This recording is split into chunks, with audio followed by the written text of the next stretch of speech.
Hello friends, स्वागत है आप सभी का एक बार फिर से आपके अपने यूट्यूब चैनल विलेजर्स कॉन्सेप्ट में। तो फ्रेंड्स, आज के सेशन में हम लोग एक बार फिर से रुक्मिणी पब्लिकेशन का मॉडल प्रैक्टिस सेट कवर करने जा रहे हैं बीपीएससी टीआरई 3.0 एवं 4.0 बिहार प्राथमिक शिक्षक के लिए। वॉल्यूम 2 बुक है ये, जिसमें कि 19 सेट दिया हुआ है और आज हम लोग इस बुक का प्रैक्टिस सेट नंबर 9 कवर करेंगे। ठीक है, टोटल 150 प्रश्न इसमें हम लोग देखेंगे, जिसमें मैथ और रीजनिंग का जो क्वेश्चन होगा उसका आंसर टिक कर देंगे, उसको आप लोग खुद से सॉल्व कर लीजिएगा। इससे पहले का जो 1 से लेकर 8 तक का वीडियो अपलोड किया गया है, अगर आप लोग उस वीडियो को नहीं देखे हैं तो इस वीडियो के डिस्क्रिप्शन में उस सारे वीडियो का लिंक यहाँ पे दिया हुआ है, आप लोग यहाँ से देख लीजिए, या फिर हमारे चैनल के प्लेलिस्ट में भी जाके आप लोग उस वीडियो को देख सकते हैं। अगर चैनल पे नए विजिट करोगे तो प्लीज़ इस चैनल को सब्सक्राइब कर लीजिएगा और वीडियो अगर अच्छी लगे तो एक लाइक जरूर कर दीजिएगा और अपने दोस्तों में भी इसको शेयर जरूर कीजिएगा। तो आइए दोस्तों, देखते हैं प्रैक्टिस सेट 9 का क्वेश्चन। तो इस क्रम में सबसे पहले हम लोग देखेंगे, देखिए इंग्लिश लैंग्वेज का जो है क्वेश्चन यहाँ पे हो जाएगा। तो क्वेश्चन नंबर जो फर्स्ट दिया हुआ है इसमें कह रहा है, select the most appropriate option to fill in the blank if the neighbours had not blank है food we might have starved. तो इसका सही आंसर ऑप्शन नंबर बी हो जाएगा, प्रोवाइडेड हो जाएगा यहाँ पे। ठीक है, क्या हो जाएगा? प्रोवाइडेड। ऑप्शन नंबर क्या हो जाएगा? बी हो जाएगा, बिल्कुल सही। उसके बाद नेक्स्ट है, कह रहा है कि select the option that can be used as a one word substitute for the given group of words, और वह है something that can be carried easily. इसके लिए जो है वह कौन सा वन वर्ड होगा? तो सही आंसर है, देखिए पोर्टेबल हो जाएगा। ठीक है, क्या हो जाएगा? पोर्टेबल हो जाएगा। ऑप्शन नंबर जो सी दिया हुआ है इसका बिल्कुल सही आंसर हो जाएगा। ठीक, आइए अब देखते हैं अगला प्रश्न। कह रहा है इसमें, select the incorrectly spelled word. तो ऑप्शन नंबर ए में जो दिया हुआ है हॉस्पिटैलिटी, ये देखिए यहाँ पे इनकरेक्टली हो जाएगा। ठीक है, क्योंकि हॉस्पिटैलिटी जो लिखा जाता है वो हॉस्पिटैलिटी इस तरह से लिखा जाता है। ठीक है, इस तरह से लिखा जाता है ये, और जिसका मतलब क्या होता है? आओ भगत होता है। ठीक है, क्या होता है इसका मतलब? आओ भगत।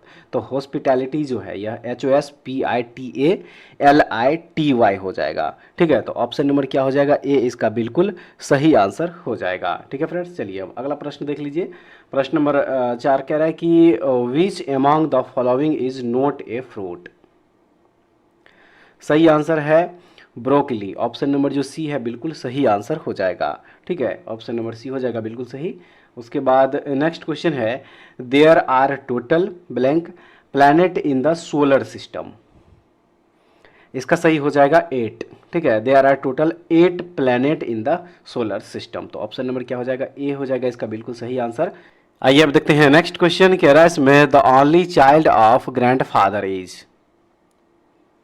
सही हो जाएगा फादर। ठीक है, ऑप्शन नंबर ए हो जाएगा इसका बिल्कुल सही आंसर। नेक्स्ट है, fill in the blanks. The money was divided blank my 4 sons. तो देखिए इसका राइट हो जाएगा एमोंग। ठीक है, यहाँ पे क्या हो जाएगा? यहाँ पे एमोंग हो जाएगा फ्रेंड्स। ऑप्शन नंबर जो बी दिया हुआ देखिए बिल्कुल सही हो जाएगा। अब चलिए नेक्स्ट देख लीजिए, क्वेश्चन नंबर यहाँ पे 8 होगा और इसमें कह रहा है, select the most appropriate synonym of the given word, और वह वर्ड है रिलिएबल। तो इसका जो सिनोनिम हो जाएगा वो हो जाएगा डिपेंडेबल। ठीक है, क्या हो जाएगा? डिपेंडेबल हो जाएगा। रिलिएबल का मतलब होता है भरोसेमंद। ठीक है, क्या होता है इसका मतलब? तो इसका मतलब होता है भरोसेमंद, याद रखिएगा। तो ऑप्शन नंबर ए जो है, माफ़ कीजिएगा, बी जो है इसका बिल्कुल सही आंसर हो जाएगा। ठीक है, उसके बाद चलिए अब नेक्स्ट क्वेश्चन देखेंगे। यहाँ से हिंदी लैंग्वेज का क्वेश्चन स्टार्ट है। तो इसमें जो है फ्रेंड्स देखिए गद्यांश दिया हुआ है, तो इस गद्यांश को जो है सबसे पहले आप लोग सही से पढ़ लीजिएगा पूरा। ठीक है, इस पूरे गद्यांश को जो है आप लोग सही से पढ़ लीजिएगा और उसके बाद देखिए इसी बेस पे क्वेश्चन बना हुआ है। तो सबसे पहले जो है इसमें प्रश्न नंबर 9 दिया हुआ है और देखिए इस प्रश्न में कह रहा है कि उपर्युक्त अनुच्छेद का सर्वाधिक उपयुक्त शीर्षक क्या होगा। सही आंसर है वाणी और कर्म का महत्व शीर्षक हो जाएगा। ऑप्शन नंबर ए हो जाएगा बिल्कुल सही। अगला प्रश्न है, वाणी और कर्म कैसी शक्तियां हैं? तो ये अचूक शक्तियां हैं। ऑप्शन नंबर ए हो जाएगा इसका राइट आंसर। नेक्स्ट क्वेश्चन में कह रहा है कि जगत में साहित्य, कला और विज्ञान शास्त्र, तो वह हो जाएगा शब्द शक्ति के प्रमाणिक रूप है। जगत में साहित्य, कला और विज्ञान शास्त्र जो है यह शब्द शक्ति के प्रमाणिक रूप है। तो सी इस क्वेश्चन का बिल्कुल सही आंसर हो जाएगा। उसके बाद नेक्स्ट क्वेश्चन है, गांधी जी की महानता यह थी कि वे।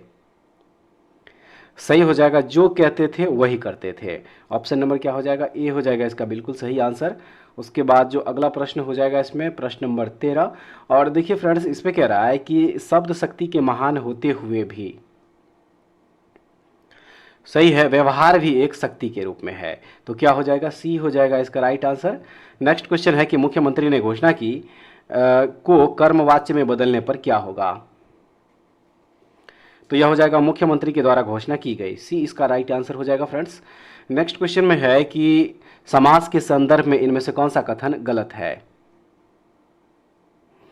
तो तत्पुरुष समास में अंतिम पद गौण होता है। ठीक है, ये कथन जो है क्या हो जाएगा, यहाँ पे गलत हो जाएगा, क्योंकि समास के संदर्भ में तत्पुरुष समास में अंतिम पद गौण नहीं होते हैं। ठीक है, इसमें अंतिम पद गौण नहीं होते हैं, याद रखिएगा। दूसरा पद जो है इसमें प्रधान होता है। तो ऑप्शन नंबर जो सी दिया हुआ इसका बिल्कुल सही आंसर हो जाएगा। और नेक्स्ट क्वेश्चन में कह रहा है कि हरी घास पर क्षण भर कविता संग्रह के रचनाकार निम्नलिखित में से कौन है। इसके रचनाकार है अज्ञेय जी। ऑप्शन नंबर बी जो है इसका बिल्कुल सही आंसर हो जाएगा। ठीक है, ऑप्शन नंबर बी होगा बिल्कुल सही। नेक्स्ट कह रहा है कि हिंदी साहित्य के लिए प्रथम व्यास सम्मान किन्हें प्राप्त हुआ। तो सबसे पहले ये रामविलास शर्मा को प्राप्त हुआ था। ठीक है, याद रखिएगा, ऑप्शन नंबर सी इसका बिल्कुल सही होगा। अब अगला प्रश्न है कि कीर्तिलता किस भाषा की रचना है। कीर्तिलता किस भाषा की रचना है। तो याद रखिएगा, ये अवहट्ठ जो है भाषा की रचना है, तो सी इसका बिल्कुल सही आंसर होगा। अगला प्रश्न में कह रहा है कि जब किसी पद की व्याख्या करनी हो या उसके संबंध में विस्तार से कुछ कहना हो तो इनमें से किस विराम चिन्ह का उपयोग किया जाएगा। तो याद रखिएगा, इसमें ऑप्शन नंबर जो सी दिया हुआ है इसका बिल्कुल सही आंसर हो जाएगा। इससे देखिए फ्रेंड्स, आदर्श चिन्ह कहा जाता है। ठीक है, इसे क्या कहा जाता है, आदर्श चिन्ह जो है इसे कहा जाता है, तो इसी का प्रयोग होगा। तो ऑप्शन नंबर सी हो जाएगा बिल्कुल सही आंसर। उसके बाद अगला प्रश्न है कि मेरे बिना तुम प्रभु शीर्षक कविता किस भाव की है। तो यह भक्ति भाव की है। ऑप्शन नंबर बी होगा बिल्कुल सही आंसर। नेक्स्ट क्वेश्चन में कह रहा है कि परीक्षा शतरंज के खिलाड़ी, सवा शेर गेहूं, कफन कहानियों के लेखक कौन है। इस सब के लेखक है प्रेमचंद। सी इस क्वेश्चन का बिल्कुल सही आंसर होगा। ठीक है, इसका जो राइट आंसर हो जाएगा फ्रेंड्स, ऑप्शन नंबर सी हो जाएगा। उसके बाद चलिए अब अगला प्रश्न देखते हैं। प्रश्न नंबर 22 है, कह रहा है कि जहां एक ही उच्चारण स्थान से बोले जाने वाले वर्णों की आवृत्ति हो। सही है, इसका श्रुत्यनुप्रास अलंकार है ये। ऑप्शन नंबर ए हो जाएगा इसका बिल्कुल सही। अब चलिए अगला प्रश्न देख लीजिए। प्रश्न नंबर हो जाएगा 23 और इस प्रश्न में कह रहा है कि विश्व हिंदी दिवस कब मनाया जाता है। तो 10 जनवरी को विश्व हिंदी दिवस मनाया जाता है। ए हो जाएगा इसका बिल्कुल सही आंसर। नेक्स्ट क्वेश्चन है कि हिंदी में अल्प प्राण व्यंजनों की संख्या कितनी है। टोटल 20। ऑप्शन नंबर सी हो जाएगा बिल्कुल सही आंसर। उसके बाद अगला प्रश्न है कि आपसे अरसे के बाद मुलाकात हो रही है, इस वाक्य में किस प्रकार के क्रिया विशेषण का प्रयोग हुआ है। इसमें कालवाचक क्रिया विशेषण का प्रयोग हुआ है फ्रेंड्स। ऑप्शन नंबर सी हो जाएगा बिल्कुल सही। उसके बाद अगला प्रश्न है, प्रभु जी तुम चंदन हम पानी, यह उक्ति किस संत कवि की है। यह उक्ति हो जाएगी देखिए रायदास की। सी इसका हो जाएगा बिल्कुल सही। नेक्स्ट क्वेश्चन में कह रहा है कि इनमें से साकेत के रचयिता कौन है। मैथिली शरण गुप्त जो है यह साकेत के रचयिता है। ऑप्शन नंबर बी हो जाएगा इसका बिल्कुल सही। अगला प्रश्न में कह रहा है कि इनमें से सरस्वती पत्रिका के संपादक कौन थे। Mahavir Prasad Dwivedi. Option number B हो जाएगा इसका बिल्कुल सही। उसके बाद चलिए अब अगला प्रश्न देखते हैं। 29 नंबर में कह रहा है कि पानी परात को हाथ छुयो नहीं, नैनन के जलसो पग धोए, इसमें कौन सा अलंकार है। इसमें अतिशयोक्ति अलंकार है फ्रेंड्स। ऑप्शन नंबर जो ए होगा बिल्कुल सही होगा। नेक्स्ट है कि भयानक रस का अस्थाई भाव क्या होता है। तो भय जो है इसका अस्थाई भाव होगा। ऑप्शन नंबर जो है सी इसका बिल्कुल सही है। जनरल स्टडीज मैथ का क्वेश्चन यहाँ से स्टार्ट है, आंसर टिक कर दे रहे हैं, आप लोग सॉल्व कर लीजिएगा इसको। 31 का सही आंसर हो जाएगा ऑप्शन नंबर बी।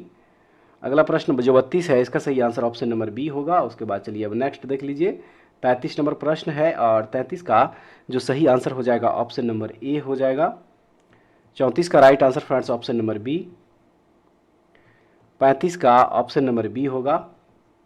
नेक्स्ट जो 36 नंबर क्वेश्चन दिया हुआ है देखिए, इसका सही आंसर ऑप्शन नंबर सी हो जाएगा। ऑप्शन नंबर, ठीक है, ऑप्शन नंबर सी इसका बिल्कुल सही आंसर होगा। उसके बाद 37 का जो सही आंसर हो जाएगा वो ऑप्शन नंबर सी। प्रश्न नंबर 38 का राइट आंसर सी होगा। 39 का ऑप्शन नंबर हो जाएगा बी। नेक्स्ट 40 का ऑप्शन नंबर सी होगा। उसके बाद चलिए अब अगला प्रश्न देखते हैं। प्रश्न नंबर हो जाएगा 41 और 41 का सही आंसर फ्रेंड्स ऑप्शन नंबर ए है। नेक्स्ट 42 का ऑप्शन नंबर ए। 43 का हो जाएगा सी। 44 का ऑप्शन नंबर सी होगा। 45 का राइट आंसर हो जाएगा ए।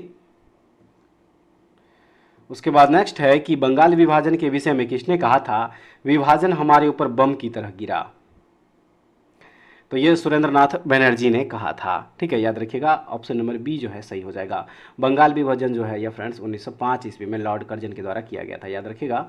उसके बाद अगला प्रश्न में कह रहा है कि इल्बर्ट बिल विवाद निम्न में से किससे संबंधित था।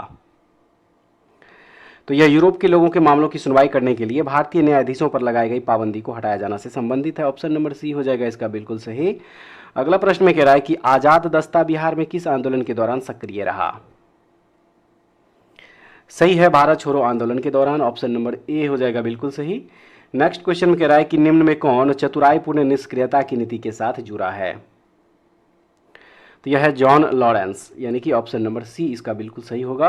अब चलिए अगला प्रश्न देख लीजिए। 50 नंबर में कह रहा है कि इनमें से किस प्रसिद्ध शासक ने अपनी माता के नाम पर विजयनगर के पास नागालपुरम की एक उपनगरीय बस्ती की स्थापना की थी। तो वह शासक थे कृष्णदेव राय। सी हो जाएगा इसका बिल्कुल सही आंसर। नेक्स्ट क्वेश्चन है कि निम्न महापुरुषों में से कौन भारतीय राष्ट्रवाद का जनक कहलाता है। राजा राम मोहन राय जो है यह भारतीय राष्ट्रवाद का जनक कहलाता है। ऑप्शन नंबर बी हो जाएगा इसका बिल्कुल सही आंसर। नेक्स्ट है कि किसने बंगाल में महालवाड़ी बंदोबस्त प्रणाली की शुरुआत की। हॉल्ट मैकेंजी के द्वारा किया गया ये। ऑप्शन नंबर बी इसका राइट आंसर है। अगला प्रश्न है वुड्स डिस्पैच निम्न में से किस क्षेत्र से संबंधित था। तो याद रखना ये अंग्रेजी शिक्षा से संबंधित था फ्रेंड्स। ऑप्शन नंबर जो ए दिया हुआ देखिए इसका बिल्कुल सही आंसर है। अब चलिए अगला प्रश्न देखते हैं। प्रश्न नंबर होगा 54। इसमें कह रहा है कि संपन्नता ने षड्यंत्र और विद्रोह को जन्म दिया तथा दरिद्रता अस्थायित्व और शांति की गारंटी देती थी, यह किसने कहा। तो यह कहा था जियाउद्दीन बर्नी ने। सी हो जाएगा इसका बिल्कुल सही आंसर। नेक्स्ट क्वेश्चन है निम्नांकित में से किसने हिंदी भाषा को भारत की राष्ट्रभाषा के रूप में स्वीकारा एवं पहली बार स्वराज शब्द का प्रयोग किया। तो वह थे Swami Dayanand Saraswati. Option number B जो है बिल्कुल सही होगा।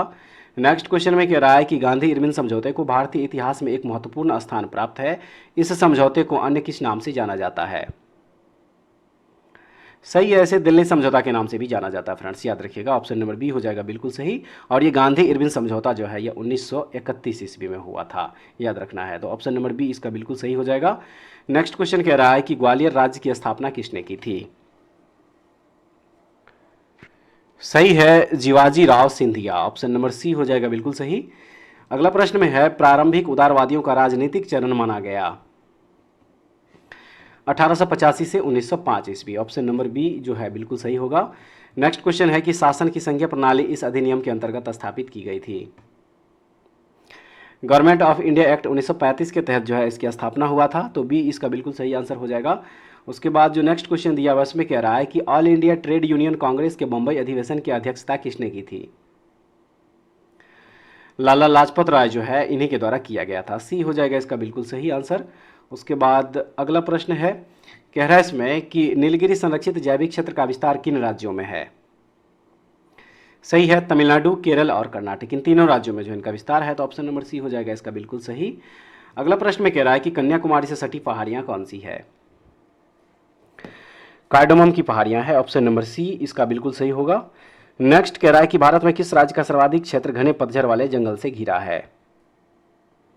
सही हो जाएगा Madhya Pradesh. Option number C हो जाएगा बिल्कुल सही आंसर। उसके बाद अगला प्रश्न कह रहा है कि निम्नलिखित में से किस क्षेत्र में प्रवाल भित्ति नहीं पाई जाती है। तो वह है कॉम्बे की खाड़ी। ऑप्शन नंबर ए जो है बिल्कुल सही होगा। उसके बाद नेक्स्ट कह रहा है कि निम्नलिखित स्थानों में से कहाँ सोम्पेन जनजाति पाई जाती है। निकोबार द्वीप समूह में। ऑप्शन नंबर बी हो जाएगा बिल्कुल सही। उसके बाद अगला प्रश्न है, निम्नलिखित में से कौन सा देश भौगोलिक क्षेत्र की दृष्टि से सीमा रहित सबसे बड़ा देश है। तो वह देश है friends Japan. Option number C जो है बिल्कुल सही होगा। अगला प्रश्न में कह रहा है कि दक्षिण अमेरिका में मध्य अक्षांशीय घास के मैदान का क्या नाम है? तो इसको जो है पंपास कहा जाता है। ऑप्शन नंबर बी हो जाएगा बिल्कुल सही। उसके बाद अगला प्रश्न है कि ग्रेट विक्टोरियन मरुस्थल कहाँ स्थित है? ऑस्ट्रेलिया में है फ्रेंड्स, ऑप्शन नंबर ए हो जाएगा। नेक्स्ट कह रहा है कि आवर्तन के आधार पर ज्वालामुखियों को किसमें वर्गीकृत किया जा सकता है? उपर्युक्त में से एक से अधिक हो जाएगा। सक्रिय ज्वालामुखी भी हो जाएगा, उसके बाद देखिए निष्क्रिय ज्वालामुखी भी और विलुप्त ज्वालामुखी भी। तो ऑप्शन नंबर जो डी दिया हुआ है इसका बिल्कुल सही आंसर होगा। उसके बाद जो अगला प्रश्न है इसमें कह रहा है कि प्रत्यक्ष लोकतंत्र सरकार का एक ऐसा तंत्र है जिसमें, सही है, लोग अपने प्रतिनिधियों का सीधा निर्वाचन करते हैं, यानी कि बी जो है इसका बिल्कुल सही होगा। अगला प्रश्न में कह रहा है कि निम्न में से किस संविधान संशोधन अधिनियम के द्वारा राष्ट्रीय आपात के संदर्भ में आंतरिक अशांति शब्द के स्थान पर सशस्त्र विद्रोह शब्द रखा गया? तो यह हुआ 44वां संविधान संशोधन अधिनियम के तहत, ठीक है, जो कि 1978 में हुआ था। ऑप्शन नंबर सी इसका बिल्कुल सही आंसर हो जाएगा। चलिए अब अगला प्रश्न देखते हैं, प्रश्न नंबर 72। इसमें कह रहा है निम्नलिखित में से किसमें राज्यसभा की कोई भूमिका नहीं होती है? तो इसका जो सही आंसर होगा वो हो जाएगा देखिए अध्यक्ष यानी कि स्पीकर के निर्वाचन में, बी हो जाएगा इसका बिल्कुल सही। अगला प्रश्न है निर्वाचन तंत्र के रूप में आनुपातिक प्रतिनिधित्व पद्धति से सुनिश्चित होता है? सही है, अल्पसंख्यक प्रतिनिधित्व, यानी कि ऑप्शन नंबर जो सी है इसका बिल्कुल सही आंसर होगा। अब अगला प्रश्न में कह रहा है कि निम्न में से अल्पसंख्यकों को प्रतिनिधित्व प्रदान करने की सबसे अच्छी पद्धति कौन सी है? वह है आनुपातिक प्रतिनिधित्व प्रणाली, यानी कि ए हो जाएगा इसका बिल्कुल सही। अब आइए अब देखते हैं अगला प्रश्न। इसमें है कि निम्नलिखित में से वे व्यक्ति कौन है जो अनुच्छेद 143 के अधीन किसी मामले को सलाहकारी राय के लिए भारत के उच्चतम न्यायालय को भेज सकते हैं? तो वह व्यक्ति है भारत के राष्ट्रपति। ऑप्शन नंबर ए इसका बिल्कुल सही होगा। नेक्स्ट क्वेश्चन में कह रहा है कि केंद्रीय मंत्रिपरिषद के विरुद्ध अविश्वास प्रस्ताव कहां प्रस्तुत किया जा सकता है? तो यह केवल लोकसभा में प्रस्तुत किया जा सकता है फ्रेंड्स। ऑप्शन नंबर बी हो जाएगा इसका बिल्कुल सही। नेक्स्ट, निम्न में से किस देश के संविधान से संसद के दोनों सदनों की संयुक्त बैठक का प्रावधान भारतीय संविधान में अपनाया गया है? तो यह ऑस्ट्रेलिया के संविधान से लिया गया है, सी इसका बिल्कुल सही आंसर होगा। नेक्स्ट क्वेश्चन में कह रहा है कि निम्न में से कौन जिला आपदा प्रबंधन प्राधिकरण का अध्यक्ष होता है? जिला अधिकारी होता है, याद रखिएगा। ऑप्शन नंबर ए हो जाएगा इसका बिल्कुल सही आंसर। नेक्स्ट क्वेश्चन कह रहा है कि शासन की एकात्मक पद्धति का लाभ क्या है? दृढ़ राज्य हो जाएगा, ऑप्शन नंबर बी होगा। उसके बाद नेक्स्ट क्वेश्चन, बैंकिंग लोकपाल योजना की शुरुआत किसने की? रिजर्व बैंक ऑफ इंडिया के द्वारा किया गया, यानी कि आरबीआई के द्वारा। ऑप्शन नंबर ए जो है देखिए इसका बिल्कुल सही आंसर होगा। उसके बाद नेक्स्ट क्वेश्चन में कह रहा है कि भारतीय रिजर्व बैंक यानी आरबीआई का राष्ट्रीयकरण कब हुआ? 1949 ईस्वी में जो है भारतीय रिजर्व बैंक का राष्ट्रीयकरण हुआ था फ्रेंड्स, याद रखिएगा। ऑप्शन नंबर जो बी है इसका बिल्कुल सही आंसर हो जाएगा। बात करें अगर इसकी स्थापना की, तो आरबीआई की जो स्थापना हुई थी वह 1935 ईस्वी में इसकी स्थापना हुई थी, ठीक है, याद रखिएगा। 1 अप्रैल 1935 ईस्वी को। चलिए अब अगला प्रश्न देख लीजिए, प्रश्न नंबर हो जाएगा 82।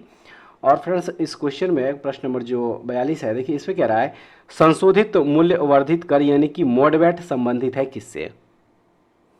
उत्पाद कर से। ऑप्शन नंबर ए हो जाएगा बिल्कुल सही। नेक्स्ट है सहभागिता नोट निम्नलिखित में से किस एक से संबंधित है? विदेशी संस्थागत निवेशक से। ऑप्शन नंबर बी है। अगला प्रश्न में कह रहा है कि भारत में श्वेत क्रांति के पिता के रूप में किसे जाना जाता है? तो वर्गीज कुरियन जो है ये भारत में जो है श्वेत क्रांति के पिता के रूप में जाने जाते हैं। ऑप्शन नंबर बी हो जाएगा इसका बिल्कुल सही आंसर। नेक्स्ट, वह भूमि जो 5 से अधिक कृषि वर्षों के लिए बिना खेती के छोड़ दी जाती है किसके रूप में जानी जाती है?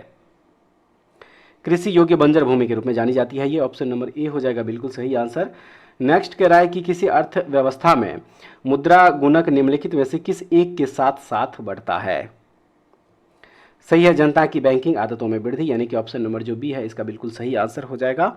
अब चलिए अगला प्रश्न देख लीजिए, कह रहा है इसमें कि भारत की राष्ट्रीय आय का प्रथम माप किया गया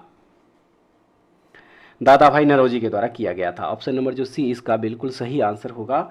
अब चलिए अगला प्रश्न देख लीजिए, कह रहा है कि नेफेड एक क्या है? तो यह एक सहकारी संगठन है, जो ऑप्शन नंबर बी इसका बिल्कुल सही आंसर होगा। नेक्स्ट क्वेश्चन है कि यदि किसी वस्तु पर लागू एक स्थिर बल की दिशा में वस्तु द्वारा स्थानांतरित बल और दूरी के परिमाण के रूप में दर्शाया जाता है तो इसे क्या कहा जाता है? याद रखिएगा, इसे किया गया कार्य कहा जाएगा। ऑप्शन नंबर बी जो है इसका बिल्कुल सही होगा। नेक्स्ट क्वेश्चन है, यदि समान क्षमता की दो आवेशित वस्तुओं को एक तार से जोड़ा जाता है तो क्या होगा? सही है, बिजली प्रवाहित नहीं होगी। ऑप्शन नंबर यहाँ पे जो बी दिया हुआ देखिए इसका बिल्कुल सही आंसर हो जाएगा फ्रेंड्स। उसके बाद चलिए अब नेक्स्ट क्वेश्चन देखेंगे। क्वेश्चन नंबर हो जाएगा 91। क्वेश्चन नंबर यहाँ जो है देखिए 91 हो जाएगा, और इसमें कह रहा है कि नीचे दिए गए पौधों और उसके खाद्य भाग के युग्म में कौन सा सही सुमेलित नहीं है? इसका सही आंसर हो जाएगा आलू, जो यहाँ पे मूल दिया हुआ है। ठीक है, आलू जो मूल दिया हुआ है देखिए यह सही सुमेलित नहीं है। ऑप्शन नंबर सी इस क्वेश्चन का बिल्कुल राइट आंसर हो जाएगा। चलिए अब नेक्स्ट क्वेश्चन देखते हैं। क्वेश्चन नंबर हो जाएगा 92। क्वेश्चन नंबर यहाँ पे हो जाएगा 92, और देखिए फ्रेंड्स इस क्वेश्चन में यहाँ पे कह रहा है कि रुधिर प्लेटलेट्स किसका स्रोत है? रुधिर प्लेटलेट्स किसका स्रोत है? तो यह थ्रोम्बोप्लास्टिन का है। ऑप्शन नंबर ए हो जाएगा बिल्कुल सही आंसर। चलिए अब अगला प्रश्न देख लीजिए। प्रश्न नंबर हो जाएगा 93। कह रहा है इसमें कि निम्न में से किस सिद्धांत के अनुसार कोई रॉकेट अंतरिक्ष में कार्य करता है? तो वह है संवेग संरक्षण का सिद्धांत। ऑप्शन नंबर जो ए दिया हुआ है बिल्कुल सही हो जाएगा। आइए अब देखते हैं अगला प्रश्न। कह रहा है कि यदि आप एक गिलास को पानी और बर्फ से पूरी तरह भरते हैं और बर्फ पूरी तरह गल जाती है तो क्या होगा? सही है, जल स्तर पूर्ववत रहेगा। ऑप्शन नंबर जो सी है इसका बिल्कुल सही हो जाएगा। नेक्स्ट क्वेश्चन में कह रहा है कि पीत पिंड कहाँ पाई जाने वाली कोशिका की संहति है? तो इसका राइट आंसर फ्रेंड्स हो जाएगा अंडाशय। ठीक है, ऑप्शन नंबर बी हो जाएगा बिल्कुल सही। नेक्स्ट कह रहा है कि कौन से समूह में शामिल तत्व रंगहीन, स्वादहीन और गंधरहित गैसें हैं? तो वह समूह है शून्य समूह। ऑप्शन नंबर क्या हो जाएगा? सी हो जाएगा इसका बिल्कुल सही आंसर। उसके बाद चलिए अब अगला प्रश्न देख लीजिए। 97 नंबर में कह रहा है कि निम्नलिखित में से कौन बहुलक नहीं है? घी जो है बहुलक नहीं होगा। ऑप्शन नंबर ए हो जाएगा बिल्कुल सही। नेक्स्ट है कि निम्न में कौन सा सुमेलित है? निम्न में कौन सा सुमेलित है? तो इसमें देखिए ग्लैक्टोज मोनोसेकेराइड्स जो है यह सुमेलित होगा। ऑप्शन नंबर ए इसका बिल्कुल सही आंसर है। नेक्स्ट है, बाह्यतम कोश में उपस्थित इलेक्ट्रॉन्स की संख्या को क्या कहा जाता है? सही है, इसे संयोजक इलेक्ट्रॉन कहा जाता है। ऑप्शन नंबर ए जो है बिल्कुल सही होगा। नेक्स्ट क्वेश्चन में यहाँ पे देखिए कह रहा है कि मनुष्य के गुर्दे के निस्यंदन की इकाइयों को क्या कहते हैं? तो इसे नेफ्रॉन्स कहा जाता है फ्रेंड्स, याद रखिएगा। ऑप्शन नंबर जो सी दिया हुआ बिल्कुल सही हो जाएगा। अब नेक्स्ट क्वेश्चन दिया हुआ है कि प्रोटॉन क्या है? प्रोटॉन क्या है? तो यह धनावेशित कण है। ऑप्शन नंबर सी जो है बिल्कुल सही हो जाएगा। नेक्स्ट है कि साबुनीकरण की प्रक्रिया में उत्तोत्पाद के रूप में क्या प्राप्त होता है? सही हो जाएगा, ग्लिसरॉल प्राप्त होगा। बी हो जाएगा इसका राइट आंसर। उसके बाद अगला प्रश्न है, निम्नलिखित में से कौन कोलाइडी विलयन नहीं है? कीचड़ वाला जल जो है यह कोलाइडी विलयन नहीं। ऑप्शन नंबर सी इसका बिल्कुल सही आंसर होगा। उसके बाद चलिए अब अगला प्रश्न देख लीजिए। प्रश्न नंबर हो जाएगा 104। कह रहा है इसमें जनन नियंत्रण गोलियों के बारे में कौन सा कथन सही है? तो इनमें एस्ट्रोजन और प्रोजेस्टेरॉन के व्युत्पन्नों का मिश्रण होता है, यह कथन जो है सही है। ऑप्शन नंबर सी हो जाएगा राइट आंसर। नेक्स्ट क्वेश्चन है, पादप विषाणुओं में प्रायः क्या होते हैं? तो इसमें आरएनए होता है फ्रेंड्स, याद रखिएगा। क्या होता है इसमें? आरएनए, यानी कि ऑप्शन नंबर जो सी है बिल्कुल सही होगा। अगला प्रश्न है कि संचरणीय रोग का मुख्य घटक क्या है? मुख्य कारक क्या है, माफ कीजिएगा। सही है, घरेलू मुखी, यानी कि ऑप्शन नंबर जो बी है बिल्कुल सही हो जाएगा। नेक्स्ट क्वेश्चन है, डिहाइड्रेशन से प्रायः किस पदार्थ की कमी होती है? सही है, सोडियम क्लोराइड की जो है कमी हो जाएगी। ऑप्शन नंबर बी इसका बिल्कुल सही आंसर हो जाएगा। अब अगला प्रश्न में कह रहा है कि लाइपेज का स्रावन कहाँ से होता है? अमाशय, अग्नाशय और ग्रहणी से, यानी कि ऑप्शन नंबर सी हो जाएगा बिल्कुल सही। अगला प्रश्न है, बढ़ी हुई हृदय दर को क्या कहते हैं? तो इसे टेकीकार्डिया कहा जाता है फ्रेंड्स। ऑप्शन नंबर जो बी दिया हुआ देखिए बिल्कुल सही आंसर है। और अगला प्रश्न इसके बाद देख लीजिए 110 नंबर में कह रहा है कि निम्नलिखित में से कौन सा आनुवांशिक रोग नहीं है? रतौंधी जो है यह आनुवांशिक रोग नहीं। ऑप्शन नंबर ए हो जाएगा बिल्कुल सही। नेक्स्ट है, यूरिक अम्ल निम्नलिखित में से किसका उत्सर्जी पदार्थ है? पक्षी और सर्प का। ऑप्शन नंबर बी जो है बिल्कुल सही होगा। अब नेक्स्ट क्वेश्चन में कह रहा है कि निम्नलिखित में से कौन पॉलिस्टर बहुलक के रूप में वर्गीकृत किया जाता है? वह है टेरिलिन, यानी कि ऑप्शन नंबर ए हो जाएगा बिल्कुल सही। नेक्स्ट, मनुष्य के विकास में निम्नलिखित में से किस प्रजाति ने पहली बार द्विपाद गति दिखाई थी? वह थे होमो इरेक्टस, यानी कि ऑप्शन नंबर जो सी है बिल्कुल सही हो जाएगा। चलिए अब अगला प्रश्न देख लीजिए। 114 नंबर में कह रहा है कि यकृत रोग हेपेटाइटिस बी का कारक क्या है? कारक है HBV वायरस, यानी कि ऑप्शन नंबर जो ए दिया हुआ है यह बिल्कुल सही आंसर हो जाएगा। ठीक है, चलिए नेक्स्ट क्वेश्चन देखते हैं, पुरुष में प्राथमिक यौन अंग कौन सा होता है? तो वह है विरेचन, ऑप्शन नंबर बी हो जाएगा बिल्कुल सही। नेक्स्ट क्वेश्चन जो दिया है उसमें कह रहा है कि Salal hydro electric power station निम्नलिखित में से किस नदी पर बनाया गया? यह चिनाब नदी पर बनाया गया फ्रेंड्स, याद रखिएगा, ऑप्शन नंबर ए हो जाएगा बिल्कुल सही आंसर। नेक्स्ट है, निम्नलिखित में से कौन सा एक वायु प्रदूषण से संबंधित नहीं है? यूट्रोफिकेशन जो है यह संबंधित नहीं है, ऑप्शन नंबर सी हो जाएगा बिल्कुल सही आंसर। नेक्स्ट है कि निम्न में से किसका सही सुमेल नहीं है? तो तृणभक्षी गौण उपभोक्ता जो है यह मिलान सही नहीं है, ऑप्शन नंबर ए हो जाएगा बिल्कुल सही आंसर। उसके बाद अगला प्रश्न में है, निम्नलिखित में से कौन सी मृदा संरक्षण की एक विधि है? छाद हो जाएगा, ऑप्शन नंबर बी हो जाएगा बिल्कुल सही आंसर। नेक्स्ट है कि नेक्स्ट क्वेश्चन जो देखिए यहाँ पे दिया हुआ क्वेश्चन में हो जाएगा 120, कह रहा है वैज्ञानिक प्रक्रिया जिसके द्वारा फसल पौधों को कुछ वांछित पोषक तत्वों से समृद्ध किया जाता है क्या कहलाता है? बायो फोर्टिफिकेशन कहलाता है ये, ऑप्शन नंबर सी हो जाएगा बिल्कुल सही। अगला प्रश्न है, संरक्षित क्षेत्रों की स्थापना का उद्देश्य क्या होता है? प्राकृतिक पारितंत्र को संरक्षित करना जो है इसका उद्देश्य होगा, ऑप्शन नंबर सी इसका बिल्कुल सही आंसर है फ्रेंड्स। नेक्स्ट क्वेश्चन, अजैव निम्नीकरणीय का क्या तात्पर्य है?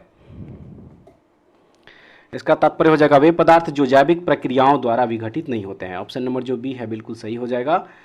उसके बाद अगला प्रश्न में कह रहा है कि इनमें से क्या एक कृषि अपशिष्ट है?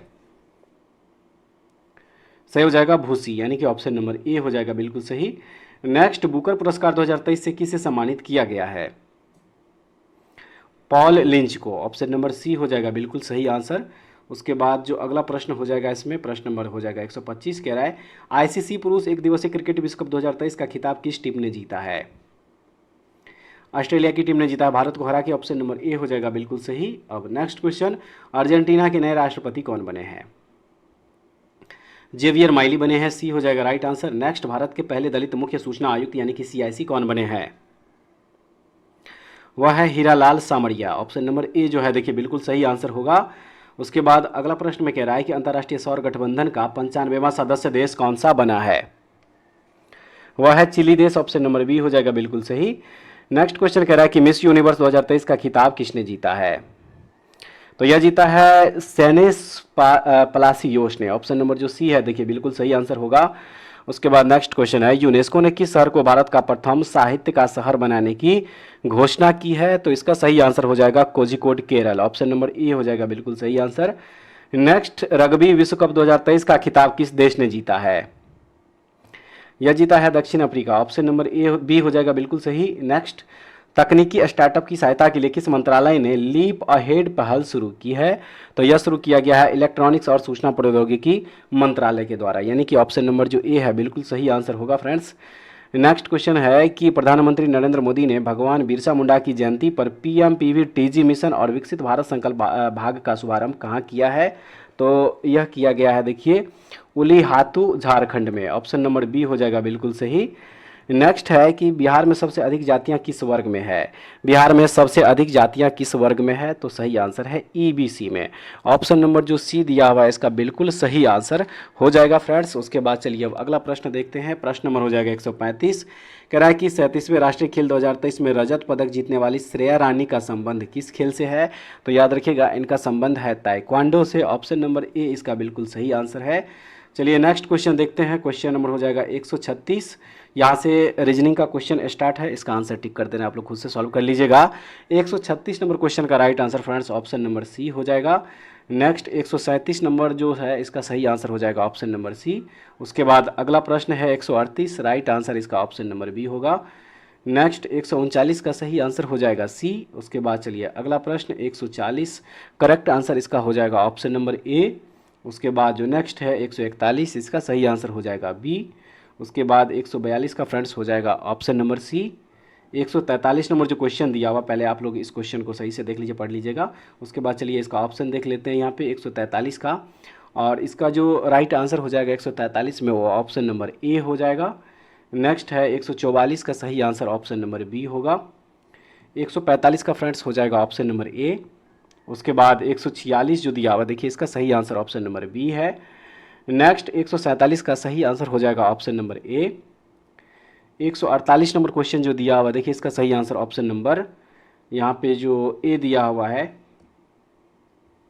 148 का फ्रेंड्स यहाँ पे ऑप्शन नंबर ए जो दिया हुआ देखिए बिल्कुल सही आंसर है। उसके बाद 149 का सही आंसर हो जाएगा ऑप्शन नंबर